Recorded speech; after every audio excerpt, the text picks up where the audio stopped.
Hi guys! Today I will be podficking my fanfiction called Sometimes All You Need Is a Hand. Also, I have my fan on, so if you hear any noise in the background, it's probably my fan. The summary of my fanfiction is: after Izuku was beaten up by Hama, Rentaki, and Kacchan, a lavender-haired boy finds him. The boy offers him help, and Izuku's hesitant at first, but eventually gives in. After he had his wounds treated, he explained everything to the boy and his dads, and if Aldera Junior High burned down a few days later, no one needed to know why. Or, Izuku finally gets the help he deserves, and gets to live out his dream of being a hero with his best friend Hitoshi. I hope you guys like this. This isn't done yet, but right now it's at 2 chapters, and yeah, I hope you enjoy. Chapter 1, A Helping Hand. Izuku decided to go grocery shopping, and when he walked into the store, he saw Hama, Rentaki, and Kacchan, and they saw him. Once they saw him, they walked over to him. Izuku didn't move because he was frozen in fear. Then, Kacchan grabbed him by the wrist and let off a small explosion. The explosion wasn't loud enough for anyone to hear, but it would definitely leave a mark. After that, Kacchan dragged him outside and into an alleyway. Kacchan threw Izuku to the concrete. Right after he hit the concrete, he felt blood on his back and elbows. "What the fuck are you doing here, Deku?" Kacchan asked. I was just grocery shopping, Kacchan," Izuku stuttered. "Huh, yeah, right. You were following us, weren't you?" Kacchan asked, red eyes glaring into Izuku's soul. What? No, I wasn't," Izuku said. "Like I'd believe you," Kacchan said, grabbing Izuku's collar. "Please, don't hurt me," Izuku whispered. "Huh, if I don't, then how will you learn your lesson?" Kacchan said, throwing Izuku to the ground again. This time, Izuku landed on his knees. He felt the skin break, but he didn't have time to focus on his knees because Kacchan shoved his foot into his back. Izuku fell forward. He tried to push himself up, but he failed. He felt Kacchan put his foot on his back. It hurt worse than when Kacchan just shoved him with his foot because Kacchan was pushing on where his skin had broken from the first fall. A few cuts and bruises later, and Kacchan, Rentaki, and Hama left. Izuku sat next to the dumpster. All he wanted to do was buy groceries and clear his head, but apparently he doesn't have such luxury. Why couldn't he just go places without being belittled? Why couldn't people treat him fairly? Why couldn't he be normal? Izuku was broken out of his thoughts by someone saying, "Hello?" His head shot up. Green eyes met purple ones. "Are you okay?" the person with lavender hair asked. Yeah, Izuku said, warily. "Are you sure? You look pretty beat up," the boy said, crouching down. I'm fine," Izuku said. "I don't think you are," the boy said. "You have several cuts and bruises just on your arms and face." Izuku just kept his eyes trained on the ground. "Here," the boy said, putting his hand out. "Let me help you." Izuku stared at his hand, warily. "I won't hurt you," the boy said. "I promise." Izuku shrunk back. All he could think about was how Hama had said the same thing back when they were younger. The boy put his hand down and said, "My name is Hitoshi Aizawa. What's your name?" Izuku looked at the boy before saying, Izuku Midoriya." "It's nice to meet you, Midoriya," the boy, Aizawa, said. It's nice to meet you, too, Aizawa-kun," Izuku said. Aizawa smiled. "You can call me Hitoshi," Aizawa, Hitoshi, said. Okay," Izuku said. "Can I help you?" Hitoshi asked. Izuku hesitated. What if he tries to hurt him like everyone else? What if he uses him for something? But on the other hand, what if he was being genuine? What if he actually was trying to be nice and help him? Okay," Izuku finally said. Hitoshi put his hand out again. Izuku took it. I don't have any medical supplies on me, so I'm gonna take you to my house. Is that okay? Hitoshi asked.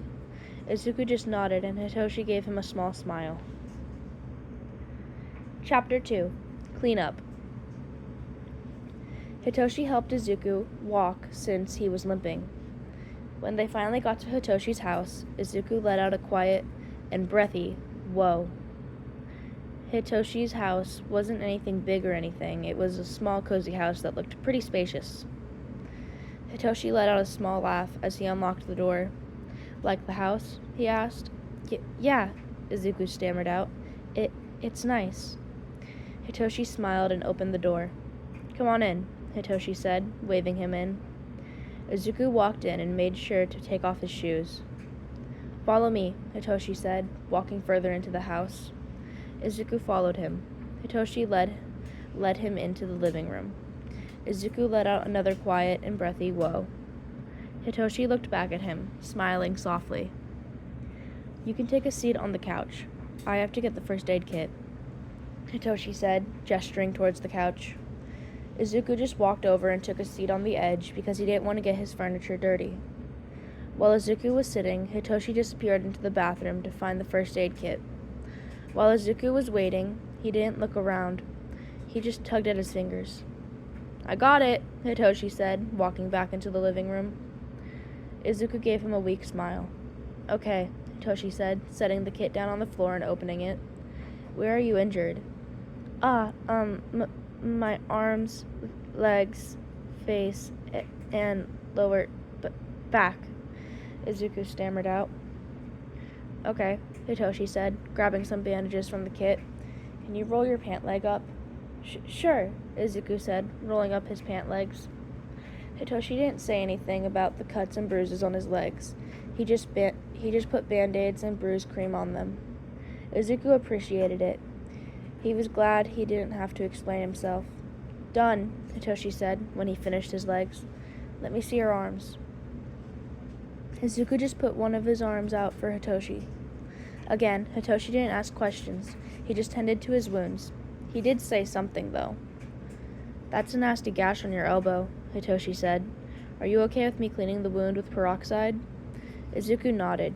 He was glad Hitoshi was asking him instead of just doing it. After Hitoshi cleaned his wounds on his arms, he asked Izuku to turn around so he could look at the wound on his back. Izuku did. When he lifted his shirt to show the wound, he heard Hitoshi let out a gasp. "Holy shit," Hitoshi said. "Are you okay?" Izuku didn't say anything. "I'll have to clean this wound too. Is that okay?" Hitoshi asked.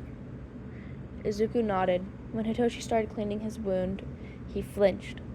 Hard. "Sorry," Hitoshi said, putting a hand on his shoulder and squeezing lightly. Izuku relaxed a bit and readied himself. As Hitoshi cleaned the wound, Izuku didn't flinch. After a few minutes, Hitoshi had cleaned and bandaged up his back. "Done," Hitoshi said, putting the stuff back in the kit. Thank you. You didn't have to," Izuku stammered. Hitoshi looked at him. "What kind of person leaves another person on the streets alone when they're hurt?" Hitoshi asked, eyebrows raised. A lot of people do," Izuku mumbled.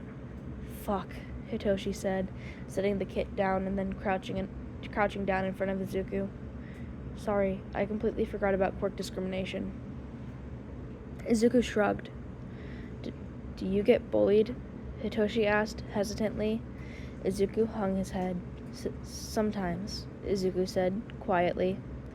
"Why? If you don't want to answer, it's fine, I understand. But I won't judge you. I promise," Hitoshi said.